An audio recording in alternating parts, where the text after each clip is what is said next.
nothing else. For me, the first one that comes to mind is recorded on the Sistine Chapel ceiling, painted by Michelangelo, and is referred to as the creation of Adam.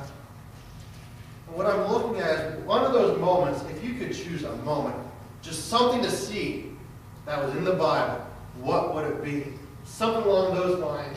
Like there, when God had the dust formed out in the shape of a man, you know, it would have been something to see that God shaped it, but to be there when he breathed life into it. And that's exactly what Michelangelo tried to capture there as he portrayed God's finger pointing down and almost touching Adam's finger. And there's many that will argue that if you look closely, there's a little spark in between them, right in between the fingers, where God sparked life into Adam. What are some other ones we could think of?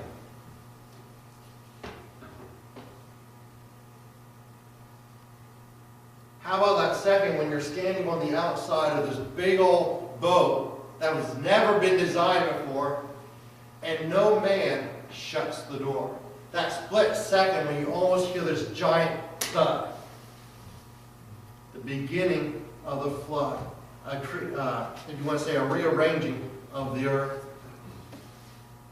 Or, I'm sure there was one very important time when Isaac was laying on the altar. Can you imagine that split second, right when Abraham was about to offer up his son as a sacrifice, having faith that God would raise him from the dead, but yet that split second that changed everything when all of a sudden that ram caught his attention. What are some other ones we could talk about?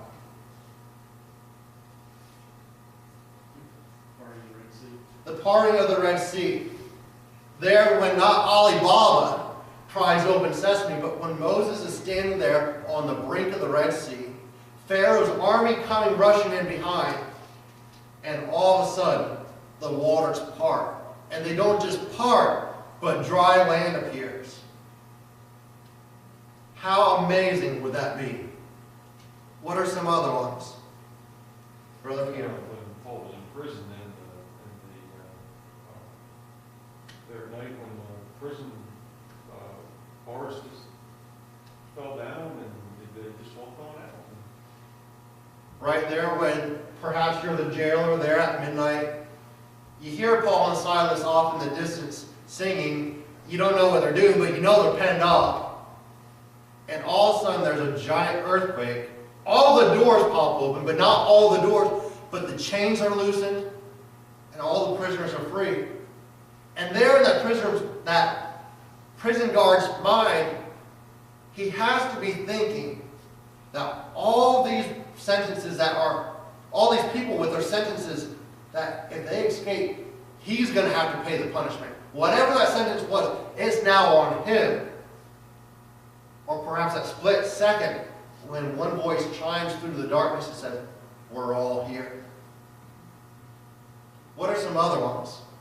When the angel of God came into the prison where Peter was, and all the chains just went off of him.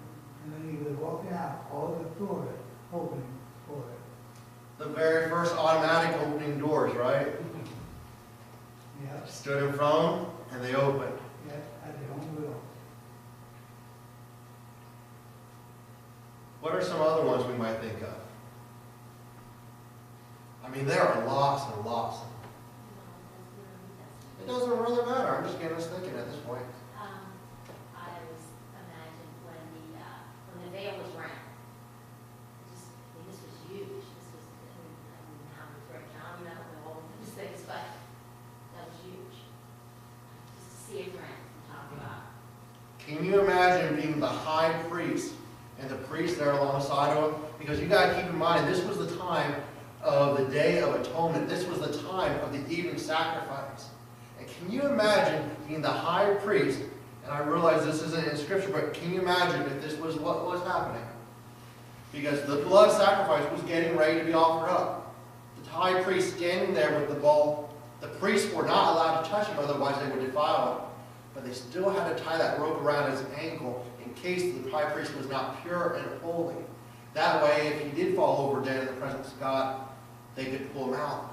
But can you imagine one maybe down at his ankle, getting ready, trying to carefully tie the knot, and the high priest there standing with the bowl, and all of a sudden, as he's about to enter in, maybe while he's even tying the knot on the rope on the bottom, you hear this tearing of cloth, and you look up, and this big old veil that was about 10 cubits by 10 cubits, and I believe 6 foot thick, all of a sudden is ripped from the top clear to the bottom. What are some other ones?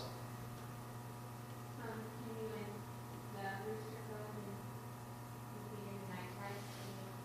Remember what he was told in Martyr just for a second? His heart stopped and he realized what he did, or maybe Judas, in just one instance of regret, he spoke it. A split second, he realized what he had done.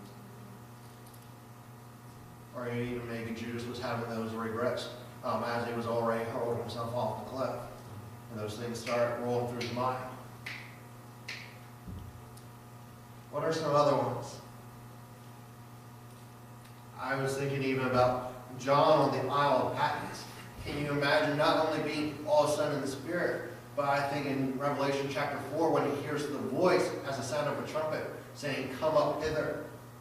Where everything from that moment, because it's one thing to have the revelation of God while you're sitting down here on earth and realizing in the Spirit, but when all of a sudden he's transported through his Spirit into heaven to see those things which should come to pass, I can only imagine what that was like.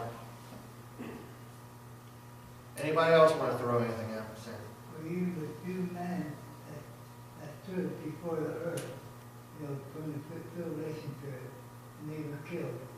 And God said, "Come on up." The two witnesses that were dead lying in the street. Can you imagine? I mean, we look at the media we have today. Can you imagine it being streamed live on the internet? YouTube, maybe there's a live upload to YouTube where somebody's just constantly feeding it straight there live. And these men that were killed and dead for 3 days, as the world's eyes are on them, are all of a sudden like that disappeared and caught up into the sky. I mean, what explanation can you have for that? Anybody else want to throw anything else in before we move on? Or even when God first created the stars and the moon, could you imagine all of that, and also created man upon the earth, and the fish, and the animals? Could you imagine how big that had to be? I mean, even coming back to that, somebody once said, can you imagine being in the presence of God there at creation, and when he said, "Let there be light," light came streaming out of his mouth at, I think it was 156,000 miles per hour. That had to be something. And Or- also Moses, when he was up on the mountain, and his face just shined that bright that they couldn't even look upon it. Or even going even higher up. Can you imagine being there when that God had counseled one another, all three, talking amongst themselves, saying, "It is not good for man to be alone. Let us make man in our image." Can you imagine? I mean, we think about, I know growing up, if it was one thing, I tried to surround myself with people that were older than me, that had more knowledge than me, so I could think. But can you imagine standing in the presence of the council of the Godhead and listening to them as they convene on, let's do it this way, let's do it this way? That'd be something. That would be something. Tonight though, we're going to focus on that split second proceeding, the three famous words, "It is finished." There's so much that happened within that split second that it's not even funny. We can talk about it, and we can talk about it, and we can talk about it. But before we start discussing it, let's go through our mind, take a second to step back. What all happened after Christ said, "It is finished"? And don't be afraid to go into detail and break it down as small as possible, because we are talking about that short split second, that short moment in time. Veil was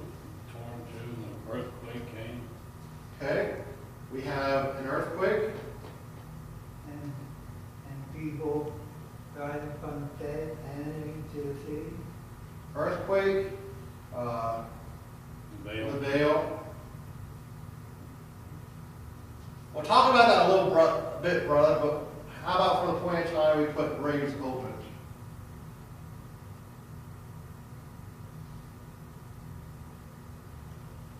What else happened?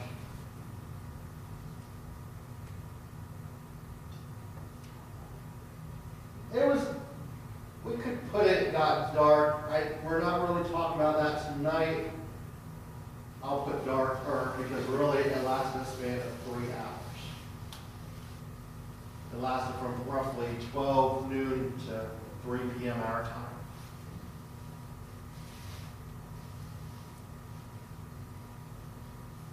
Is there anything else you can think of? Yeah, go ahead and look. See what happens. I mean, we'll be focusing mostly on Matthew chapter 27 tonight, if that helps.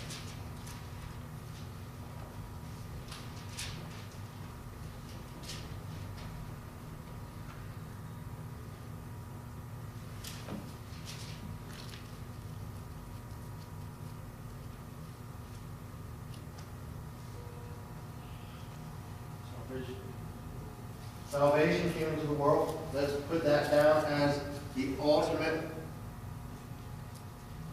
sin sacrifice.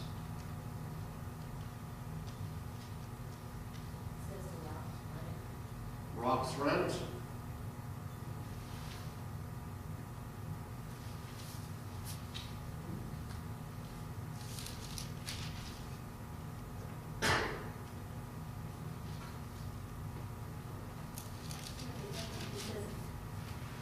You gotta watch the resurrection because that one trapped me too for a little bit. They didn't come out of the graves till 3 days later. It says,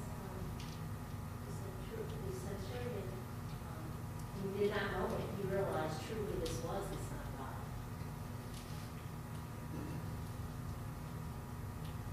I'm not sure how to word that. Revelation. I don't know. Yeah, let's do that. It was How about spiritual revelation? Yeah, it was like, wow, this truly was.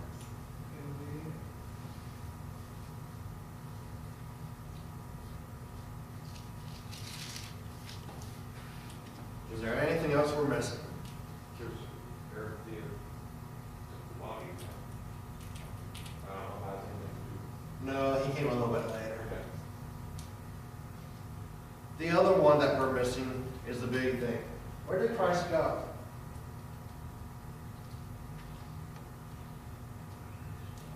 Abraham's bosom. Abraham's bosom. So we have the descent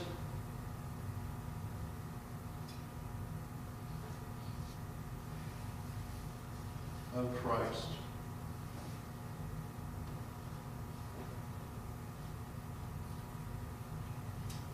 So in no particular order, when we look at this, let's try to back up a little bit, and let's start with the first one. As soon as Christ said, it is finished, we have the completion of the sin sacrifice.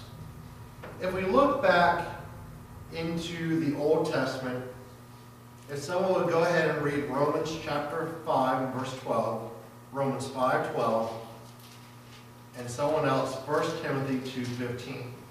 Romans 5:12 and 1 Timothy 2:15. Excuse me. 1 Timothy 2:15.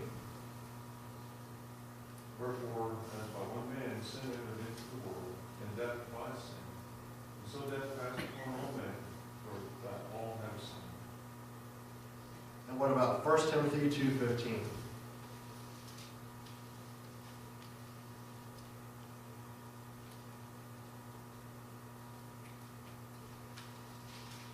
Notwithstanding, she shall be saved and shall perish, if they continue in faith and charity and holiness with sovereignty.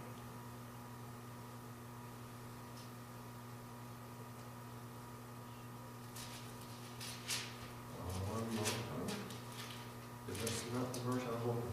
Just be sure and add it up. Yeah, yep. 1 Timothy chapter 2 and verse I'm sorry, brother, it's 14. 14, I wrote down the wrong verse. And Adam was not deceived, but the woman, being deceived within the transgression. If we go back to the very beginning, everything was perfect. Yeah. If we go back to the human body, it was designed in such a way that it was to regenerate itself. It wasn't to die. It was designed to live forever. However, when we get down to it, Adam disobeyed God. Doesn't matter if Eve was the accomplice. Scripture tells us very clear. The serpent deceived her. Adam knew exactly what he was doing. And when Adam sinned, sin fell upon the human race. And from the very beginning, God made it clear that the blood of an animal was required payment of sin. If someone would please read Genesis 3:21.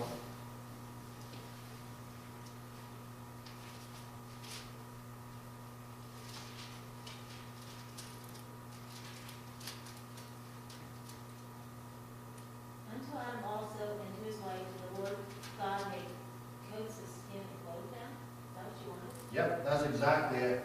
Because those coats came from something. Came from an animal. And God didn't shear sheep, but rather He took the skin. He took the leather coat, the skin of the animal, and made coats for Adam and Eve. In order to take the skin off the animal, that animal's blood was shed. That animal was slaughtered to cover the sin of mankind. When we look from the very beginning, God was showing us that there was a penalty for sin, and that the penalty required a blood sacrifice. He showed us that all the way there in Genesis chapter 3, verse 21. That's why Cain's sacrifice was not accepted. He tried to do fruits and vegetables. From the very beginning, God said no, and the blood of an animal is what was required. And Cain failed to do so. So when we look at the Old Testament, God is showing us that sin has entered into the world because of man's disobedience. And a blood sacrifice, a blood payment, had to be offered up.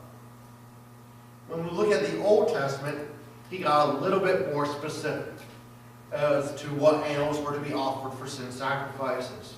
We do see that before the Mosaic Law, there before the children of Israel entered into the wilderness, that there was a patriarch of the family. He was the religious leader, ceremonial leader. He was the one that offered up the sacrifices for his family. He was the high priest. We find that also through Abraham, but more specifically, we also see that in the book of Job. Because in the very first chapter, what do we find Job doing? He's offering up sacrifices for his children. He's acting in that role of high priest. When they moved into the wilderness, that's when God began establishing the religious layout that the children of Israel now know, or Israel, however you want to refer to them. That's when they were given the Ten Commandments. That's when they were given the Levitical law. That's when they were told, you are to eat this and not eat that. This is when they established the Levitical priesthood. That's when they established the high priest. That's when they instituted the tabernacle, the brazen altar, the table of shewbread, the Ark of the Covenant. All that was done in the wilderness. And God even made it more clear on what animals were to be sacrificed. He did it also according to the financial income of that family. We also see that reflected even further in Mary and Joseph in the temple. How do we know that they were poor? Because the poor offering, or the offering of a poor person, was that of 2 turtle doves. The more money you had, maybe you were required to offer up a goat as a sacrifice. If you were really well-to-do, you were to offer up an oxen. It all depended upon how much you weighed. But regardless, God was still laying out the system, and He still required a blood sacrifice. That is one thing that never changed. However, these animal sacrifices never did away with the debt. It only pushed it back for another year. If someone would please read Hebrews chapter 10, verses 1 through 4. Hebrews 10, 1 through 4.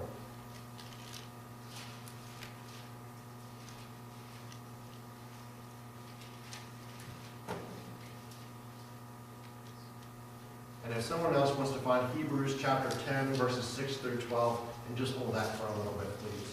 Hebrews 10, 6 through 12. But if somebody has Hebrews 10, 1 through 4, go ahead and read it. We're all having a shadow of good things to come, and not the very image of the things.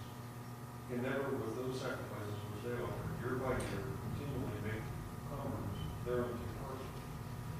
For then would they not have ceased to be offered, because that worshippers, once purged, should have had no more conscience of sins. But in those sacrifices there is a remembrance again made of sins every year. For it is not possible that the blood of bulls and of goats should take away sins. So when we look here and we view the tabernacle, when we view the temple, when we view the animal sacrifices, when we view the Levitical law, what did the author of Hebrews inform us? They were just a shadow. You didn't see the whole image. You didn't see the details. You couldn't see the portrait. All you saw was the outline. All you saw was the shadow.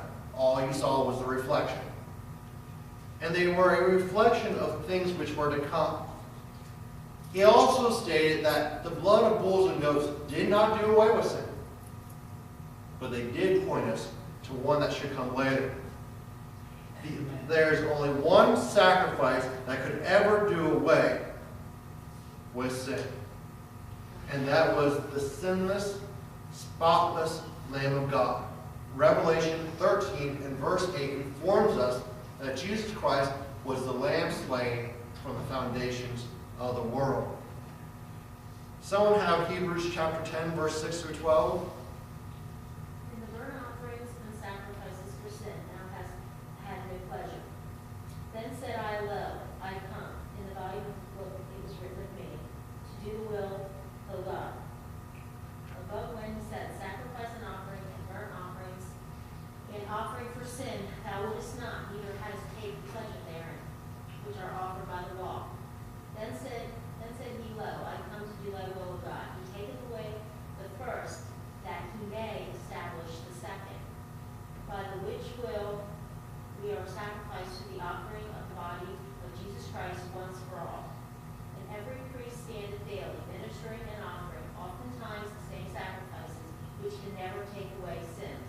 But this man, after he had offered one sacrifice for sins forever, sat down on the right hand of God. There's a lot contained within that verse. But you may mention that he should do away with the first to establish the second. What is meant by that? Do away with the first covenant and establishing the second covenant. He also said that Jesus Christ was the one complete sacrifice. When he died, he completed everything. But take notice that he is after the order of Melchizedek. Melchizedek is a shadow of Jesus Christ. When we look in the Old Testament, we have no record of his beginning. We have no record of his end. Also, when we look at Jesus Christ as our high priest, it says one thing specific about him. He sat down. No high priest before Jesus Christ was able to sit down. You know why? Because they were constantly busy in the temple, doing this, doing that, preparing this, preparing that. Their work was never finished. But when Jesus Christ died on the cross, the work was finished. So he was able to sit down. Now let's talk about those who died in the Old Testament, the Old Testament saints, or even those who died prior to the death of Jesus Christ. Where did they go?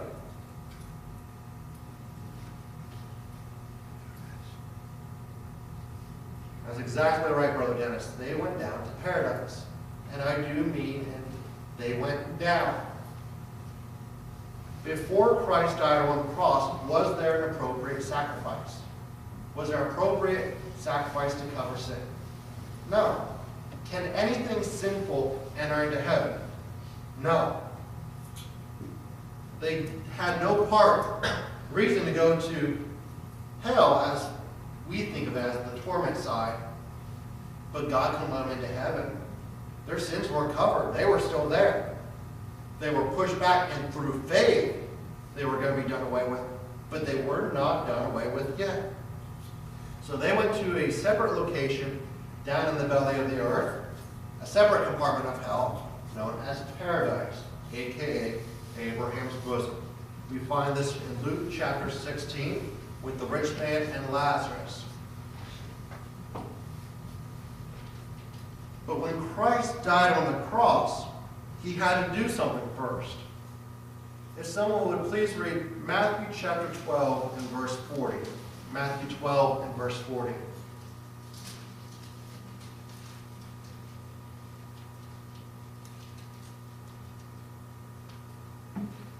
For as Jonas was 3 days and 3 nights in the whale's belly, so shall the Son of Man be 3 days and 3 nights in the heart of the earth.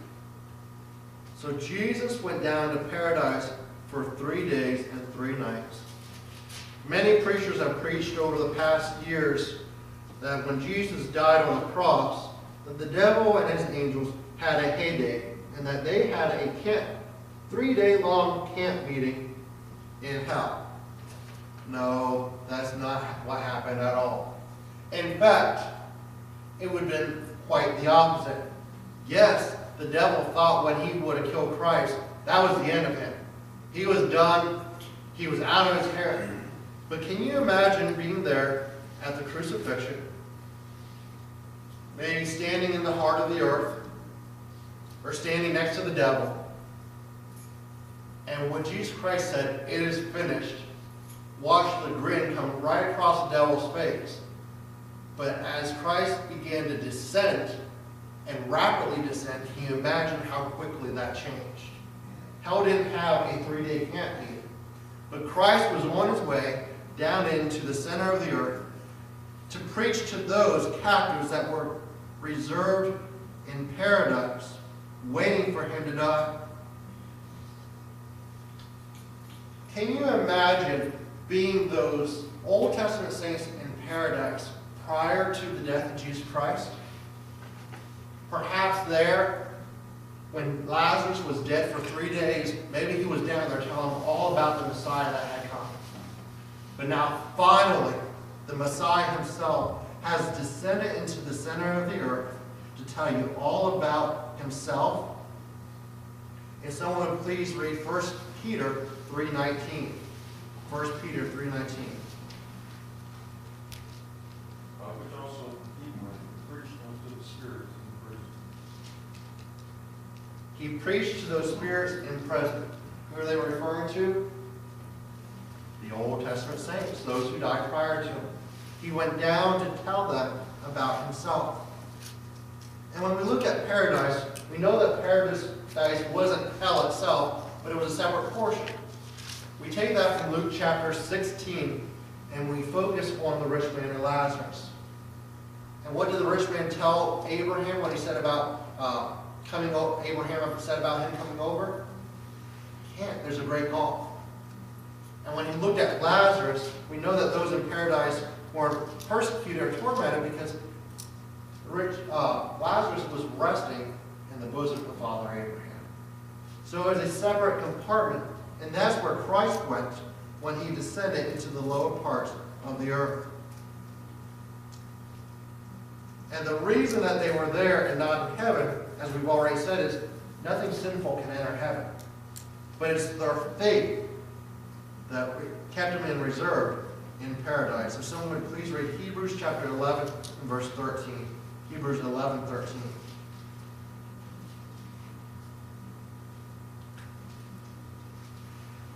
And while somebody's finding that, if someone would like to find Psalm 68:18, Psalm 68:18, and someone else Ephesians 4:8-10. Ephesians 4:8-10.